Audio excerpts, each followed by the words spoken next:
बॉलीवुड के हीमैन धर्मेंद्र ने हाल में अपनी मैरिज एनिवर्सरी सेलिब्रेट की है और हेमा के साथ बाकायदा मंदिर में पूजा पाठ करके दोबारा वरमाला पहनाई है। कई लोग सोशल मीडिया पर यह भी कह रहे हैं कि दोनों ने फिर से मैरिज की है, बट ये कोरी अफवाह है। बहरहाल जब बात देओल परिवार की चलती है तब तो दो सौतेले परिवारों का जिक्र भी सामने आता है और इसके साथ ही सामने आती है वो बुक जहां पर ईशा देओल ने कई सारी बातें देओल परिवार के घरों की खुलासे के तौर पर लिखी हैं। ईशा हमेशा से अपने सौतेले भाइयों सनी बॉबी के करीब रही हैं, लेकिन उनकी जो सौतेली माँ है प्रकाश कौर, उनके डर से वो हमेशा दूरी बनाकर रखती हैं। सनी देओल भी अपनी सगी माँ के चलते सौतेली माँ से कभी पब्लिकली मिल नहीं पाए।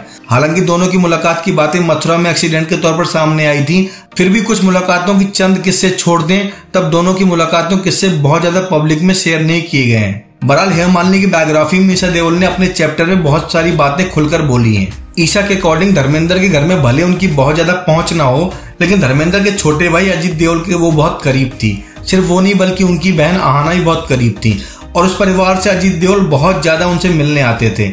एक दिन वो बहुत ज्यादा बीमार पड़ गए, ऐसे में वो चाहती थी चाचा से मुलाकात कर लें, लेकिन धर्मेंद्र की पहली पत्नी प्रकाश कौर उनके साथ घर में रहते थे। ऐसे में ईशा आहना की हिम्मत नहीं हो पा रही थी। ईशा अपने चैप्टर में लिखती हैं कि मैं अपने चाचा से मिलना चाहती थी और उनसे उनका हालचाल लेना चाहती थी, बिकॉज मुझसे आहना से बहुत प्यार करते थे, इसीलिए अभय के हम बहुत करीब हैं। इसीलिए अभय ने भी बॉबी सनी की जगह पर भाई के जो भी रस्में होती शादी में वो पूरी की थी। लेकिन अजीत देओल से मिलने के लिए उनके पास कोई रास्ता नहीं था, बिकॉज अगर अजीत देओल अस्पताल में भर्ती होते तब तो हेमा ईशा आहना वहां पहुंच जाती, लेकिन प्रकाश कौर के घर में जाने की हिम्मत किसी की नहीं थी। ऐसे में ईशा देओल ने सनी देओल को फोन किया और सनी ने फोन पर सारी मीटिंग अरेंज कराई। जब ईशा उस घर में गई तब प्रकाश कौर उनके सामने खड़ी थी। उन्होंने तुरंत उनके पैर छुए और आशीर्वाद लिया।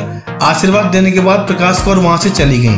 उसके बाद के चैप्टर में ईशा देओल लिखती है कि तब से प्रकाश कौर ने सबसे दूरी बनाकर रखी है। आज भी वो परिवार किसी मेंबर से मिलती नहीं है और जहां जहां सनी बॉबी अपनी सगी माँ के साथ जाते हैं वहां हेमा की ईशा आहना के साथ एंट्री नहीं होती, फिर चाहे वो सनी देओल के बेटे की मैरिज का वाकया हो या फिर गदर की होस्ट पार्टी।